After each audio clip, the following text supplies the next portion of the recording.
За Назрын нэрмжит төршлөх урлагийн музейн Сан Моргос видео цувралын энэ удаагийн дугаарт бид Мелбогод буюу Миларавигийн судар намтраас мөн түүний дүр төрслийн тухай танилцуулж байна.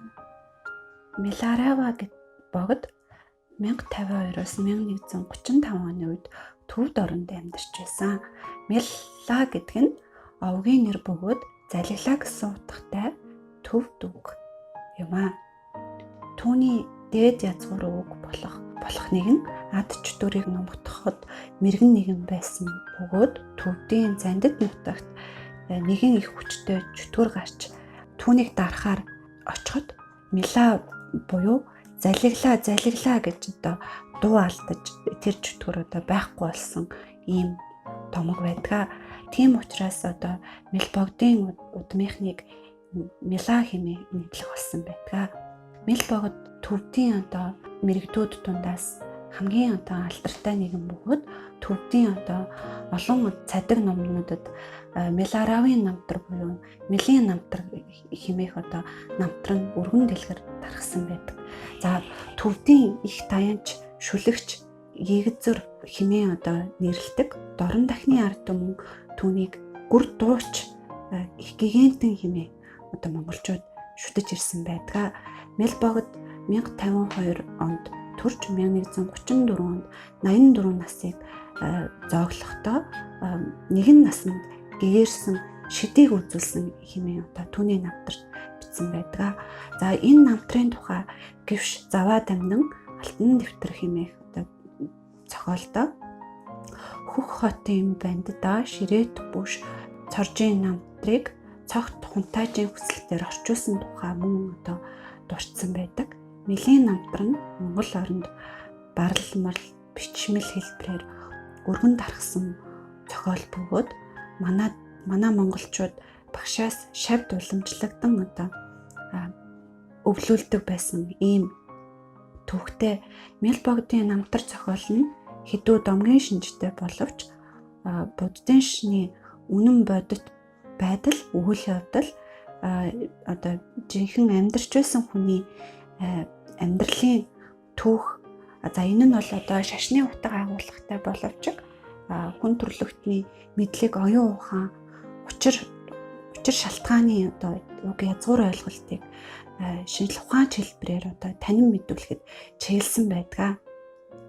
Мелбогдын намтрыг Заньон Хэрука буюу 1452-оос 1507 оны үед амьдарч байсан түүний дараачийн залгамжлагч гэж нэрлэдэг шавь нь Мелбогдын намтар гүр туг эмэгтэй нь 1488 онд модон бараар хэвлэж олон түмэнд тараасныг Монголын төвд судлаач Ням Ягмар гэтлэгч Миларавийн тууж буюу Мелбогдын бунан дуулал хэмээх нэртэйгээр монголчуудад дахин Мелбогдын бүр дуулалын тухай танилцуулсан байдаг.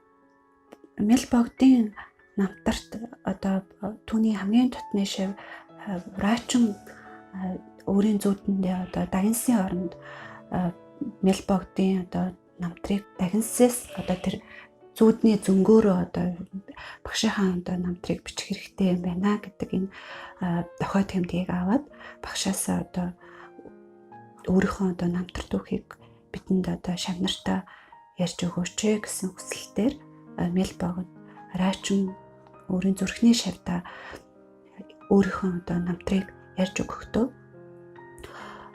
намтарт нь дурдсанаар гүр дууг дуулдаг. За гүр хайлах гэдгийн цааш шалтгаан нууц тарны бясалгал хийсний үр дүнд хоолойн занглаа судлан гүрд алтарсны хүчээр сэтгэлд төрсэн онол эрдмийг бусдад сурган номлох үед аяндаа шүлэг дуулалаар гадагшаа урсаж хайлж байдаг тийм сэтгэлийн онцгой эрдэм хэмээн бас үздэг. Монголчууд Мелбогдын намтар түүхтэй танилцжсэн түүх сурвалжуудын нэг бол дүрслэх урлагийн музейд хадгалагдаж байгаа нэгэн судар юм аа. За энэхүү судар нь 19-р зууны сүүл 20-р зууны ихэнх үед холбогдох бөгөөд югзэрсэн эрхэд дээд гэтлэгч Миларавийн намтар нирван хийгээд хамгийн альдагчийн үрийг үзүүлсэн хэмээгдэх Оршва хэмээх судар юм аа.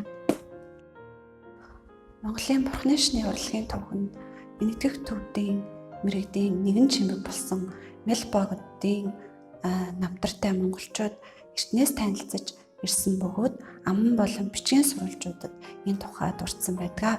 За дүрслэх урлагийн олон төрлөөр Мельбогдыг дүрслэн шүтэж ирсэн уламжлалтай. Мельбогдыг одоо дүрслэж ирсэн дүрслэлээс Мельбогдыг задгаа урт гэзэгтэй, хөхөмдөг лагшинтай, цагаан өнгийн хувцас өмссөн ангийн арьсан дээр заларч байгаагаар одоо дүрсэлдэг.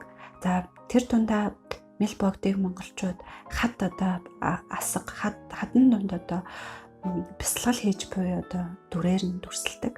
За яг энэ монголчуудын дунд одоо өргөн тархсан Мельбогдыг дүрслэх болсон энэхүү уламжлал нь Мельбогдын намтарт одоо дурдсанаар Мельбогд одоо Тэнгэрийн орноо одоо залрахаас өмнөх одоо түүний зүрхний шав Рачунд одоо ном сойрхохдоо одоо үзүүлсэн тэр мутралга өвдгөө хагас нуглан суугаад ном сойрхох мутралга үлдээд 100 гараа чихэн тус авч байгаа энэ одоо дүр дүрслэлээр нь Мельбогдыг одоо дүрслэх урлагт одоо дүрсэлж ирсэн байдаг.